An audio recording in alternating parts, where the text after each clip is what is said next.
রাতে ঘুম ভেঙে বারবার প্রস্রাবের বেগ আসা অনেকের কাছেই খুব পরিচিত একটি সমস্যা।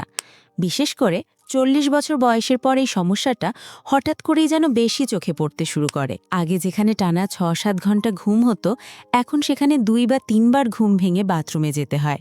অনেকেই এটাকে বয়সের স্বাভাবিক সমস্যা ভেবে গুরুত্ব দেন না। আবার কেউ কেউ মনে মনে ভয় পান, শরীরে কি বড় কোনো রোগ বাসা বাঁধছে না তো। বাস্তবতা হলো, এই সমস্যাকে হালকাভাবে নেওয়ার সুযোগ নেই, কারণ এর পেছনে লুকিয়ে থাকতে পারে শরীরের ভেতরের গুরুত্বপূর্ণ কিছু সংকেত। রাতে বারবার প্রস্রাব হওয়াকে মেডিকেল ভাষায় বলা হয় নকটোরিয়া। এটি শুধু ঘুমের ব্যাঘাত ঘটায় না, ধীরে ধীরে শরীর ও মনের ওপর গভীর প্রভাব ফেলে। ঘুম ঠিকমতো না হলে সারাদিন ক্লান্তি লাগে, কাজে মন বসে না, রাগ ও বিরক্তি বাড়ে, এমনকি স্মৃতিশক্তি দুর্বল হতে শুরু করে। অনেক সময় মানুষ বুঝতেই পারে না যে তার দিনের এই অস্বস্তির মূল কারণ আসলে রাতের ঘুম ভেঙে যাওয়া। ৪০ বছরের পর শরীরে কিছু হরমোনাল পরিবর্তন আসে, মূত্রথলি ও কিডনির কাজের ধরনে পার্থক্য দেখা দেয়। আবার পুরুষদের ক্ষেত্রে প্রোস্টেট গ্রন্থির আকার ধীরে ধীরে বড় হতে শুরু করে। কিন্তু সব সময় বয়সই একমাত্র কারণ নয়। অনিয়ন্ত্রিত ডায়াবেটিস, উচ্চ রক্তচাপ, অতিরিক্ত লবণ বা পানি গ্রহণ, কিছু ওষুধের পার্শ্ব প্রতিক্রিয়া সবকিছুই এই সমস্যার সঙ্গে জড়িত থাকতে পারে। সমস্যা হলো, বেশিরভাগ মানুষ এই কারণগুলো না জেনে শুধু উপসর্গের সঙ্গে মানিয়ে নিতে চেষ্টা করে। এই ভিডিওতে আমরা ধাপে ধাপে বুঝব কেন ৪০+ বয়সে রাতে বারবার প্রস্রাবের সমস্যা দেখা দেয়, কোন লক্ষণগুলোকে অবহেলা করা ঠিক নয় এবং কখন এটি শরীরের জন্য সতর্ক সংকেত হয়ে দাঁড়ায়।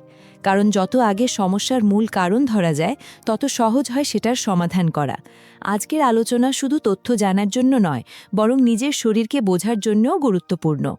আপনি যদি ভাবেন এই সমস্যাটা শুধু আপনার একার, তাহলে এখানেই থেমে যাবেন না। পরের অংশে আমরা বিস্তারিতভাবে বিশ্লেষণ করব আসলে শরীরের ভেতরে কি ঘটলে এই সমস্যা তৈরি হয় এবং কোন কারণগুলো সবচেয়ে বেশি দায়ী। রাতে বারবার প্রস্রাব হওয়ার সমস্যাটার ভেতরে ঢুকলে দেখা যায় এর পেছনে একাধিক কারণ একসঙ্গে কাজ করে। অনেক সময় আমরা শুধু একটি কারণ ধরে নিই, কিন্তু বাস্তবে শরীরের ভেতরের ছোট ছোট পরিবর্তন মিলেই এই বড় অস্বস্তির জন্ম দেয়।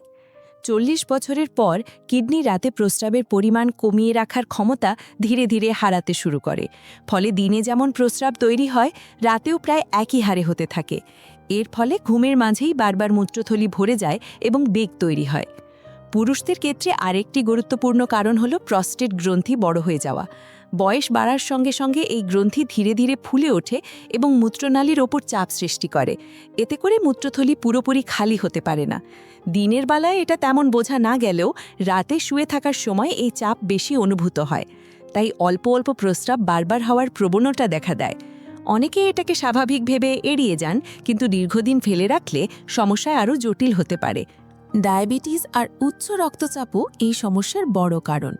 রক্তে শর্করার মাত্রা বেশি থাকলে শরীর অতিরিক্ত গ্লুকোজ বের করার জন্য বেশি প্রস্রাব তৈরি করে। আবার কিছু ব্লাড প্রেশারের ওষুধ শরীর থেকে পানি বের করে দেওয়ার কাজ করে, যেগুলো রাতে প্রস্রাব বাড়িয়ে দেয়। এর সঙ্গে যদি সন্ধ্যের পর বেশি পানি, চা বা কফি পান করা হয়, তাহলে রাতের সমস্যা আরও বেড়ে যায়। আরেকটি বিষয় অনেকেই বুঝতে পারেন না, ঘুমের মান খারাপ হলে বা স্লিপ অ্যাপনিয়ার মতো সমস্যায় ভুগলে শরীর এমন হরমোন নিঃসরণ করে যা প্রস্রাবের পরিমাণ বাড়িয়ে দেয়। ফলে মনে হয় প্রস্রাবের জন্য ঘুম ভাঙছে, কিন্তু আসলে ঘুম ঠিক না হওয়াটাই সমস্যার মূল। এই জায়গায় একটা গুরুত্বপূর্ণ কথা বলা দরকার। যদি আপনি নিয়মিত এই ধরনের স্বাস্থ্য বিষয়ক তথ্য জানতে চান এবং নিজের শরীর সম্পর্কে সচেতন থাকতে চান, তাহলে এই ভিডিওতে লাইক দিন এবং চ্যানেলটি সাবস্ক্রাইব করে রাখুন। এতে ভবিষ্যতে এমন অনেক দরকারি ভিডিও আপনার কাছে সহজে পৌঁছে যাবে। এখন প্রশ্ন হলো, এত কারণের ভিড়ে আপনি বুঝবেন কি করে কোনটা আপনার ক্ষেত্রে দায়ী? এখানেই বিষয়টা আরও গুরুত্বপূর্ণ হয়ে ওঠে। পরের অংশে আমরা জানব এই সমস্যার কার্যকর সমাধান কি, কি করলে রাতে ঘুমটা আবার স্বাভাবিক করা সম্ভব, এবং কোন ছোট পরিবর্তনগুলো বড় উপকার এনে দিতে পারে। রাতে বারবার প্রস্রাবের সমস্যার সমাধান একদিনে হয় না, তবে সঠিক নিয়ম মেনে চললে ধীরে ধীরে উন্নতি সম্ভব। সবচেয়ে আগে যেটা দরকার সেটা হলো নিজের দৈনন্দিন অভ্যাসগুলো একটু খেয়াল করা। অনেক সময় ছোট কিছু পরিবর্তনই বড় সমস্যার সমাধান করে দেয়। যেমন সন্ধ্যার পর অতিরিক্ত পানি পান করা কমাতে হবে। এর মানে এই না যে পানি কম খাবেন, বরং দিনের বেলায় পর্যাপ্ত পানি পান করে সন্ধ্যার পর ধীরে ধীরে পরিমাণ কমিয়ে আনতে হবে। চা, কফি ও সফট ড্রিঙ্কসের দিকে বিশেষ নজর দেওয়া জরুরি। এগুলো মূত্রবর্ধক হিসেবে কাজ করে, অর্থাৎ প্রস্রাবের পরিমাণ বাড়িয়ে দেয়। 40+ বয়সে সন্ধ্যার পর এসব পানীয় এড়িয়ে চললে অনেকেরই রাতের সমস্যা কমে আসে। একইভাবে রাতের খাবারে অতিরিক্ত লবণ ব্যবহার করা ঠিক নয়, কারণ লবণ শরীরে পানি ধরে রাখে এবং পরে সেই পানি প্রস্রাব হয়ে বের হয়। পুরুষদের ক্ষেত্রে যদি প্রস্টেটজনিত সমস্যা থাকে, তাহলে নিয়মিত চিকিৎসকের পরামর্শ নেওয়া খুব গুরুত্বপূর্ণ। অনেকেই লজ্জা বা ভয় থেকে বিষয়টি গোপন রাখেন, কিন্তু প্রাথমিক অবস্থায় ধরা পড়লে চিকিৎসা অনেক সহজ হয়। ডায়াবেটিস বা উচ্চ রক্তচাপ থাকলে সেগুলো নিয়ন্ত্রণে রাখা অত্যন্ত জরুরি, কারণ এই রোগগুলো নিয়ন্ত্রণে এলেই প্রস্রাবের সমস্যাও অনেকটা কমে যায়। ঘুমের মান ভালো করার দিকেও মনোযোগ দিতে হবে। ঘুমানোর আগে মোবাইল বা স্ক্রিনের ব্যবহার কমানো, নির্দিষ্ট সময় ঘুমাতে যাওয়া এবং ঘুমানোর পরিবেশ শান্ত রাখা, এই বিষয়গুলো শরীরের হরমোন ব্যালেন্স ঠিক রাখতে সাহায্য করে। যাদের নাক ডাকা বা শ্বাস বন্ধ হয়ে যাওয়ার মতো সমস্যা আছে, তাদের ক্ষেত্রে স্লিপ অ্যাপনিয়ার চিকিৎসা করলে রাতের প্রস্রাবের সমস্যাও কমে যেতে পারে। একটি সহজ উদাহরণ ধরা যাক। ধরুন একজন ৪৫ বছর বয়সী মানুষ প্রতিদিন সন্ধ্যার পর 2 থেকে 3 কাপ চা পান করেন এবং রাতে দেরিতে ঘুমাতে যান। তিনি ভাবেন বয়সের কারণেই রাতে ঘুম ভাঙে। কিন্তু যখন তিনি সন্ধ্যার পর চা কমালেন, রাতের খাবারে লবণ কমালেন এবং ঘুমানোর সময় ঠিক করলেন, তখন কয়েক সপ্তাহের মধ্যেই দেখলেন রাতের প্রস্রাব একবারই নেমে এসেছে। এই পরিবর্তনগুলো ছোট মনে হলেও নিয়মিত মেনে চললে ফল পাওয়া যায়। তবে মনে রাখতে হবে, সমস্যা দীর্ঘদিন চলতে থাকলে বা হঠাৎ খুব বেড়ে গেলে অবশ্যই বিশেষজ্ঞের পরামর্শ নেওয়া প্রয়োজন। পরের অংশে আমরা এই পুরো বিষয়টার সারসংক্ষেপ করব এবং জানব কোন সতর্ক সংকেতগুলো একদমই উপেক্ষা করা উচিত নয়। রাতে বারবার প্রস্রাব হওয়ার সমস্যাটি শুধু একটি ছোট অস্বস্তি নয়, বরং শরীরের ভেতরের পরিবর্তনের একটি গুরুত্বপূর্ণ সংকেত। 40 বছরের পর এই সমস্যা বেশি দেখা দিলেও এটাকে স্বাভাবিক বলে উপেক্ষা করা ঠিক নয়।